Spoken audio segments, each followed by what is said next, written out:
26 नवंबर 2008 मुंबई में हुए आतंकी हमले को आज 15 साल पूरे होने को है। इस आतंकी हमले को याद कर आज भी रूह कांपती है। इस हमले में लश्कर-ए-तोयबा के 10 आतंकवादियों ने मुंबई में प्रवेश कर 4 दिनों तक गोलीबारी और सिलसिलेवार बम विस्फोट किए। इस हमले में 164 लोग मारे गए और 300 से अधिक लोग घायल हुए। इस हमले के पीछे आतंकियों के कई मकसद थे, जिसका खुलासा समय समय पर होता आया है। आज हम 26/11 हमले की पूरी कहानी बताने जा रहे हैं। इस पूरे हमले को हम 10 पॉइंट में समझेंगे, तो चलिए जानते हैं।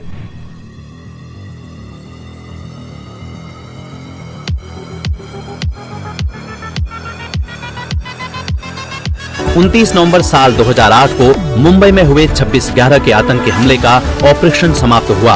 इस ऑपरेशन में एनएसजी के कमांडो और अन्य सुरक्षा बलों ने अपने अदम्य साहस का परिचय देते हुए 10 हमलावरों में से 9 को मार गिराया। हमले में भाग लेने वाले आतंकवादी पाकिस्तान से भेजे गए थे और काफी प्रशिक्षित थे। ये सभी भारत में प्रवेश करने के लिए समुद्र मार्ग से आए थे।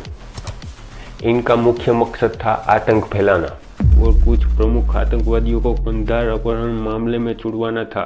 मुंबई आतंकी हमले की योजना कई महीने पहले ही बना ली गई थी। इस हमले में शामिल आतंकवादियों ने भारत बांग्लादेश सीमा से खरीदे गए 3 सिम कार्ड का इस्तेमाल किया था। इसके बाद योजनाबद्ध तरीके से 21 नवंबर 2008 को 10 आतंकवादी नाव में पाकिस्तान से गुजरात के रास्ते भारत आते हैं। अपने रास्ते में उन्होंने 4 मछुआरों को भी मार डाला और नाव के कप्तान को भारत में एंट्री दिलवाने की धमकी दी। 26 नवंबर 2008 को आतंकवादियों ने कप्तान को मार डाला और स्पीड बोट में कोलंबा की ओर बढ़ गए। आतंकियों ने इसके बाद मुंबई में दाखिल होते ही ताज होटल, ओबेरॉय और नरीमन हाउस में धावा बोल दिया। ताज होटल में लगभग 6 विस्फोट किए और इनमें से कई लोग मारे गए। आतंकियों ने 4 दिनों तक लोगों को बंधक भी बनाए रखा और इनमें से कई लोगों को अंधाधुंध गोलीबारी में मार दिया गया था।